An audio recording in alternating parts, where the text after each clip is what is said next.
This is the news on 92.3 Nigeria Info.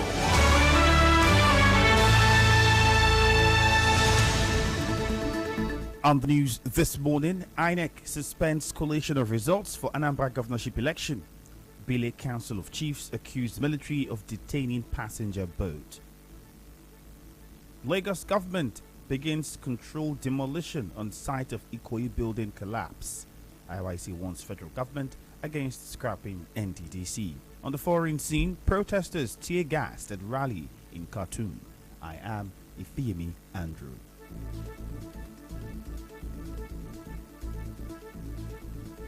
Inec has suspended the collation of results for the Anambra state governorship election. Inec's chief returning officer for the election, Florence Obi, announced this at the commission's head office in Oka this morning. Party agents, reporters, and observers, among others, had waited until about 12:15 a.m. for the declaration of a winner. But Professor Obi said a declaration would only be made after a supplementary election was conducted in 326 polling units across Ihiala on Tuesday. We have collected results for 20 out of the 21 local government areas. The outstanding result is for Ihiala local government area, where for various reasons the commission could not deploy materials yesterday. Consequently, based on constitutional considerations and provisions of the Electoral Act, as well as revised regulations and guidelines for the conduct of election, each supplementary election is indicated for Ihiala local government area. Results were, however, announced for all other local government areas, with the candidates of the All Progressives Grand Alliance, Charles Soludo, winning in 18 of the 20 local government areas for which results were declared. Members of a socio-political organization, Grassroots Development Initiative (GDI), from the 4 Ikore-speaking local government areas have passed a vote of confidence on Governor Nyesom Wike. The motion was moved by the members representing Obiakpo Constituency 1 in the State Assembly, Martin Amaewule, and seconded by Anselm Ogugwo during a sensitization meeting of national, local government and ward executives of GDI held over the weekend in Port Harcourt. Chairman of Emoha local government area, Chidi Lord, shortly after conducting the voice vote on the motion, called on Governor Wike to accept calls from Nigerians to rescue the country in 2023.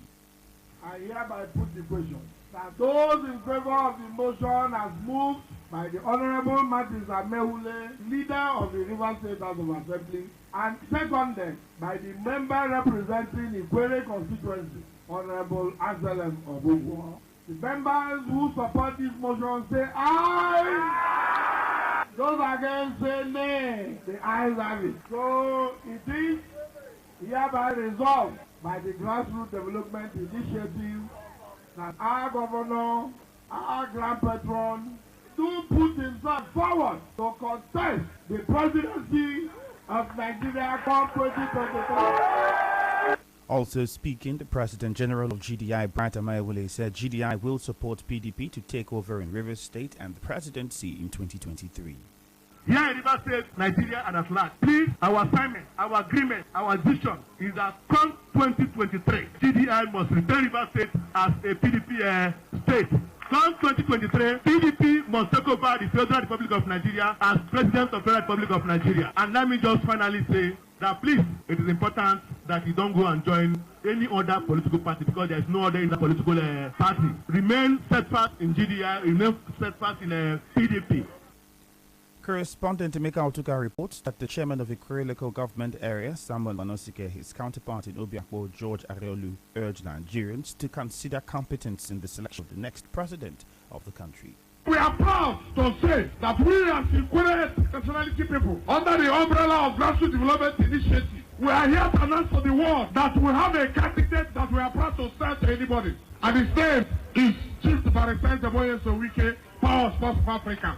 The only thing that can deliver Nigeria is electing a man who is competent enough. And how do you assess what is the yardstick to assess a man who is competent? It's based on what he has done in the position he has occupied before or he's still occupying. And we can qualify for that. We can transform the River State. Chairman of Ichie local government area, Obina Anyanwu, on Sunday kicked off the first edition of 2021 Teslin Football Cup organized by the coordinator of Grassroots Development Initiative GDI Ichie chapter, Teslin Agbagbo, across the 19 wards in the area.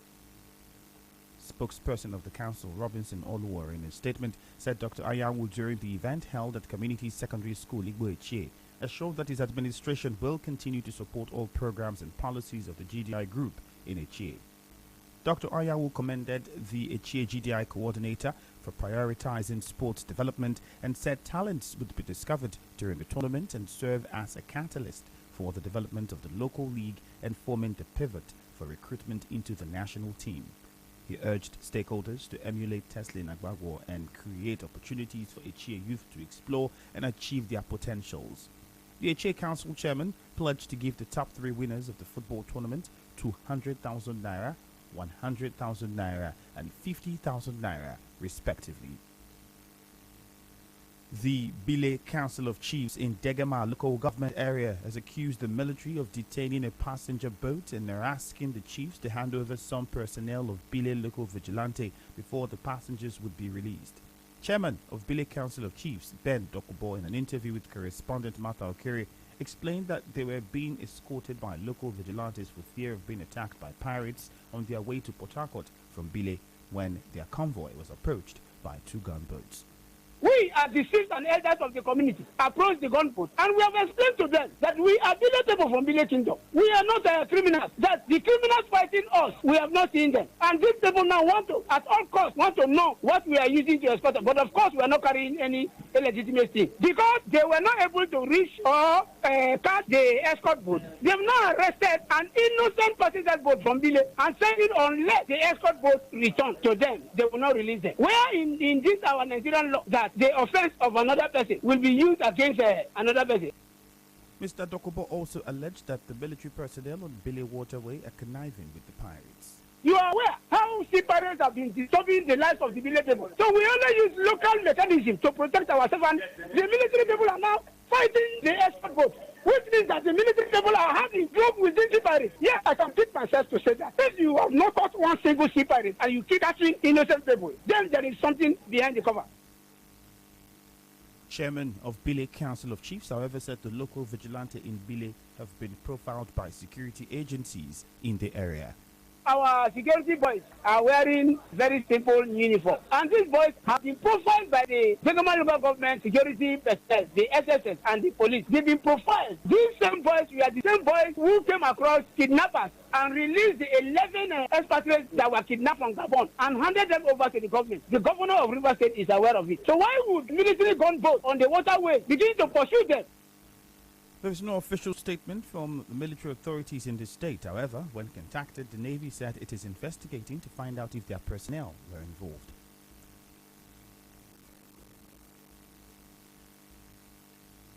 The Ijo Youth Congress has raised alarm over alleged plans to scrap the NDDC and merge its functions with the Ministry of Niger Delta Affairs. IYC President Worldwide Peter Igbifa in a statement said such action was capable of affecting the peace in the region, as delaying the inauguration of a substantive board for the NDDC was already raising dust in the region. He said those who are pushing for a merger are only trying to cover their tracks and hide their misdeeds. Still ahead, Lagos State government begins controlled demolition on site of Ikoyi building collapse. Stay tuned. Reggae music have a philosophy, you know. It's not just entertainment. Love and hate can never be friends. Oh no. There's an idea behind it, a way of life behind the music, a positive way, a progressive way. Blood.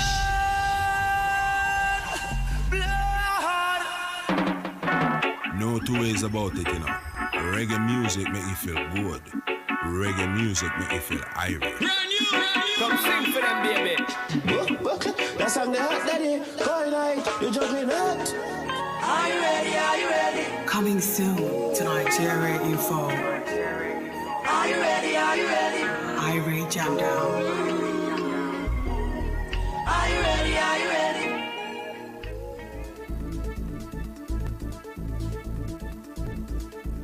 The NNPC has warned job seekers about a fraudulent job portal circulating on social media platforms, claiming that the corporation is conducting a recruitment exercise. In a statement, spokesman of the NNPC, Garba Mohammed, refuted reports claiming that the corporation is recruiting new employees. He explained that the NNPC usually would announce such information whenever it decides to conduct a recruitment exercise through authentic and credible public communication channels, including its website. The spokesman asked unsuspecting job seekers to disregard the recruitment information and advised them not to fall into the trap of scammers.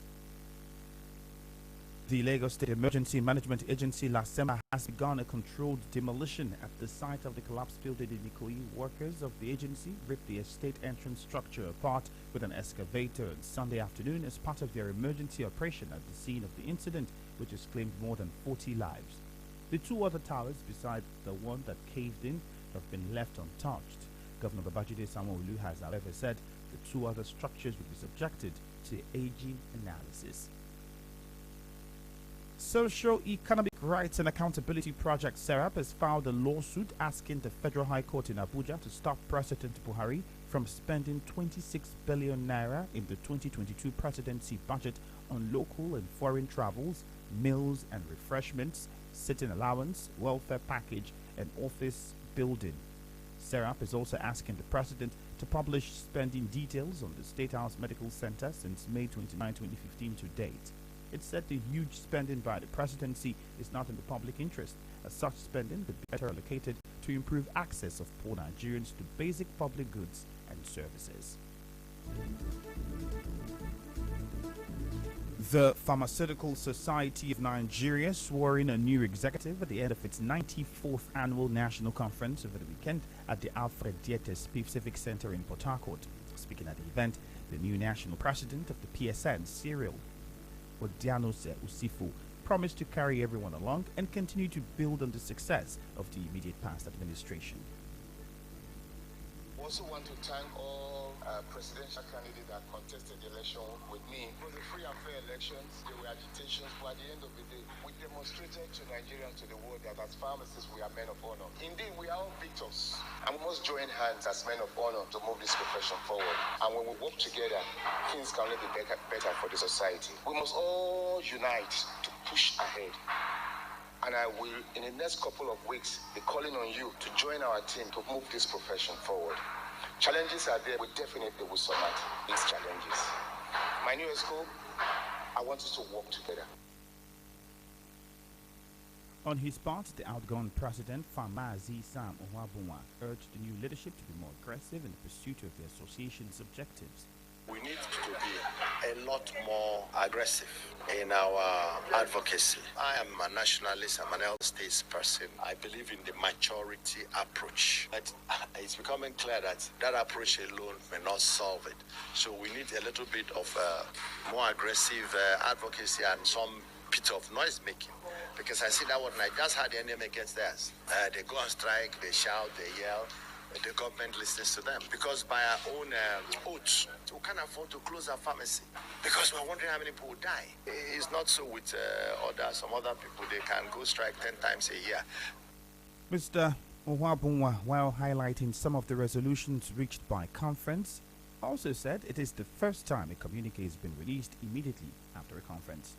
Conference charged delegates to strengthen farmer practice through political action by maintaining high standard of professional ethics in all spheres of pharmacy practice. Pharmacists were enjoined to utilize potential, actual and latent power to achieve political influence. From the 1st of January 2022, all payments, including capitation, building levy, shall be paid via accredited electronic channels.